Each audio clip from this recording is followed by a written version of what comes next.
के बाद इस पोर्टल पे आ जाएंगे। यहाँ पे आने के बाद अप्लाई फॉर PMAY 2.0 इसके ऊपर जस्ट आपको क्लिक करना है। आप इस पोर्टल पे आ जाएंगे। यहाँ से आप आवेदन कर सकते हैं इस योजना में। तो आवेदन करने के लिए जस्ट आप यहाँ पे क्लिक करेंगे। यहाँ पे क्लिक करने के बाद इस प्रकार से डिटेल ओपन हो जाएगी। तो सबसे पहले यहाँ पे जो भी इंट्रोडक्शन दिए हैं इसको पढ़ लेना है। तो यहाँ पे अलग अलग योजना की जानकारी प्लस यहाँ पे BLC, ASP और ERS जो योजना है अलग अलग उनकी जानकारी दी गई है। तो सबसे ज्यादा जो BLC योजना में ही आवेदन करते हैं, फिर भी पढ़ के समझ लेना है कि किस योजना, कौन सी योजना आपके लिए बेस्ट रहेगी। फिर जस्ट यहाँ पे क्लिक करना है। यहाँ पे क्लिक करने के बाद आवश्यक दस्तावेज की सूची आपको मिल जाएगी कि क्या क्या डॉक्यूमेंट लगेंगे। तो जो आवेदन कर रहा है उसका एक तो आधार कार्ड लगेगा।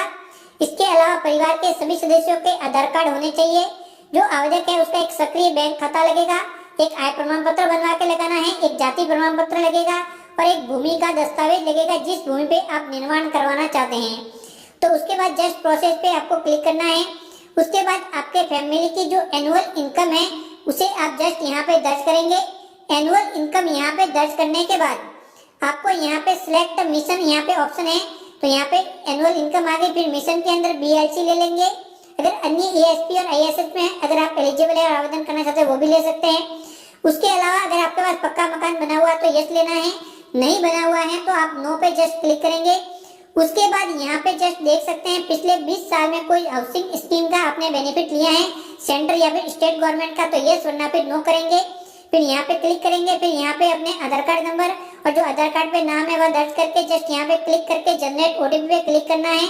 आपके मोबाइल पे एक OTP नंबर मिलेंगे, वह OTP नंबर जस्ट आप यहाँ पे ओके पे क्लिक करके यहाँ पे एंटर OTP वाले सेक्शन पे जस्ट दर्ज करेंगे। वह OTP नंबर दर्ज करने के बाद जस्ट सबमिट पे क्लिक करेंगे। सबमिट पे क्लिक करते ही आपका फॉर्म कुछ इस प्रकार से ओपन हो जाएगा। तो OTP डाल चुका हूँ, सबमिट पे क्लिक करता हूँ। तो यहाँ पे ये सभी डिटेल आपको फिलअप करनी है एक एक करके। कुल 5 भाग है, जो कि पहले पूरे एक ही भाग में सभी भाग मिलते थे लेकिन अब अलग है।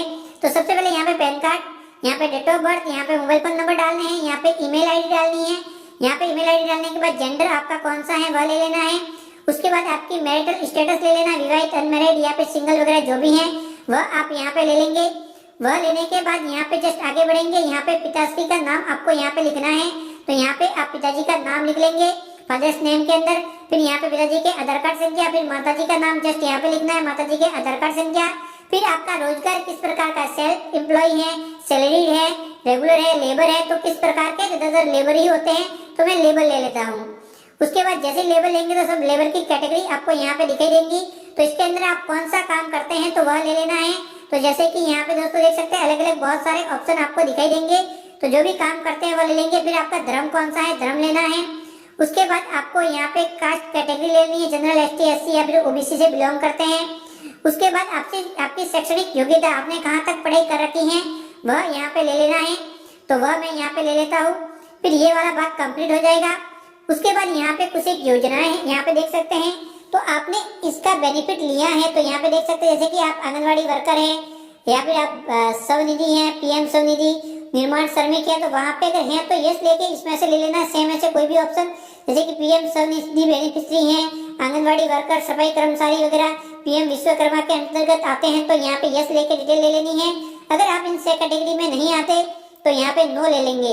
फिर 7 कंटिन्यू पे क्लिक करना है। जैसे 7 कंटिन्यू पे क्लिक करेंगे अगले वाले भाग पे पहुंचेंगे। तो यहाँ पे इस प्रकार से फैमिली सदस्य लिखने हैं। तो एक सदस्य ऑटोमेटिक आ जाता है, खुद डेमो में आपको बता रहा हूँ। तो यहाँ पे एक सदस्य आ जाएगा। परिवार के अन्य सदस्य भी आपको यहाँ पे एक एक करके सभी ऐड कर लें। तो आपके परिवार के अंदर जितने भी सदस्य हैं उन सभी को यहाँ पे ऐड करना। तो सबसे पहले नाम, फिर डेट ऑफ बर्थ लिखनी है। फिर जो आवेदक है उससे क्या रिश्ता है वह रिश्ता ले लेना है कि आवेदक से क्या रिश्ता है। फिर जेंडर यहाँ पे ले लेना है, जेंडर क्या है। जेंडर लेने के बाद आधार कार्ड नंबर अनिवार्य रूप से दर्ज करके यहाँ पे क्या काम करता है वो फैमिली मेंबर वह ले लेना है। तो इस प्रकार से एक एक करके सभी फैमिली मेंबर को आपको ऐड करना है। तो यहाँ पे लेने के बाद ऐड पे क्लिक करते नीचे ऐड होके दिखाई देगा। फिर इसी प्रकार से एक एक करके सभी सदस्य ऐड कर लेंगे। सभी सदस्य ऐड होने के बाद 7 कंटिन्यू पे क्लिक करना है। फिर हाउस होल्ड डिटेल आपको यहाँ पे फिलअप करनी है। तो यहाँ से ये वाला बात आ जाएगा, फिर ये भी आ जाएगा, ये भी आ जाएगा। आपको यहाँ पे एक आय प्रमाण पत्र स्वीट फाइल पे क्लिक करके PDF फॉर्मेट में अपलोड कर लेना है। ये अपलोड हो जाने के बाद यहाँ पे आप देख सकते हैं आप जो भी आपका एड्रेस है वहाँ पे कितने साल से रह रहे हैं तो वह ये ले लेना है। उसके बाद आपका जो घर है वो किस प्रकार का है, आपका खुद का है, भाड़े पे है या फिर आपके पास मकान ही नहीं है, 3 ऑप्शन मिलेंगे। तो नो हाउस लेंगे तो कोई बात नहीं, लेकिन अगर आप खुद का या फिर रेंट लेंगे तो आगे और ऑप्शन ओपन होंगे। तो यहाँ पे नो हाउस लिया तो कोई भी ऑप्शन नहीं आएगा। अगर आप रेंट ले लेते हैं या फिर खुद का ले लेते हैं ओन, तो यहाँ पे 3 ऑप्शन मिलेंगे। तो आपका पक्का है, सेमी पक्का है या फिर कच्चा है। तो यहाँ पे तीनों में से जो भी ऑप्शन है वो आपका ले लेना है। किस प्रकार का आपका मकान है, पक्का लिया तो पक्के की कैटेगरी आएगी, कच्चा लिया तो कच्चे की कैटेगरी आएगी। तो उसमें से जिस प्रकार का भी है, जैसे आरसीसी है, टाइल्स वगैरह लगी हुई है, तो किस प्रकार का है वह आप यहाँ पे ले लेंगे। तो ये भी आपको यहाँ पे ले लेना है।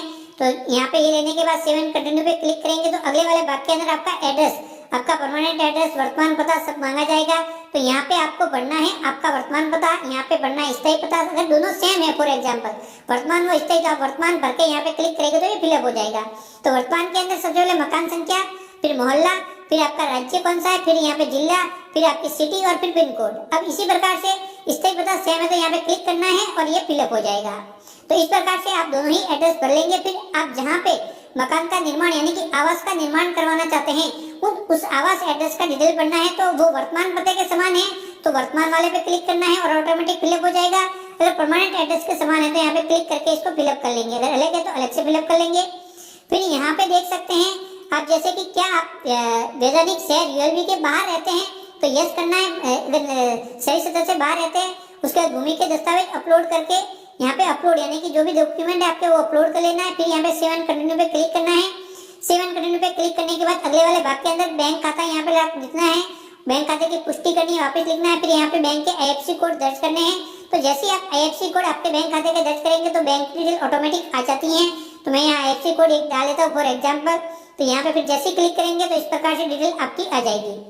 उसके बाद दोस्तों यहाँ पे केंद्र सरकार की अन्य योजनाएं जो कि संचालित की जाती हैं, जो भी प्रोग्राम संचालित किए जाते हैं उसका बेनिफिट अगर आपने कभी भी लिया है तो यस पे क्लिक करना है और यस पे क्लिक आपको जरूर करना है। अगर बेनिफिट लिया है तो कौन सी योजना का बेनिफिट लिया है, तो यहाँ पे कुल 8 योजनाएं मिल जाएगी।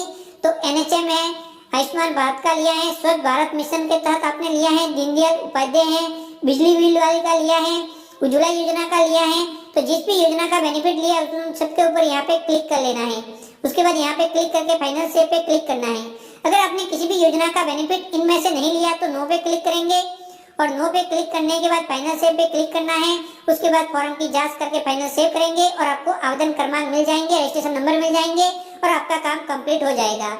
उसके बाद यहाँ से आप उसका स्टेटस भी देख सकते हैं। ट्रैक स्टेटस पे आना है और यहाँ पे क्लिक करके आप उसका स्टेटस देख सकते हैं कि जो भी आपने आवेदन किया था तो कौन से स्तर तक हुआ, कौन से स्तर तक नहीं हुआ। तो वह स्टेटस आप यहाँ से बड़े ही आसानी से देख सकते हैं जब भी आपको स्टेटस देखना हो।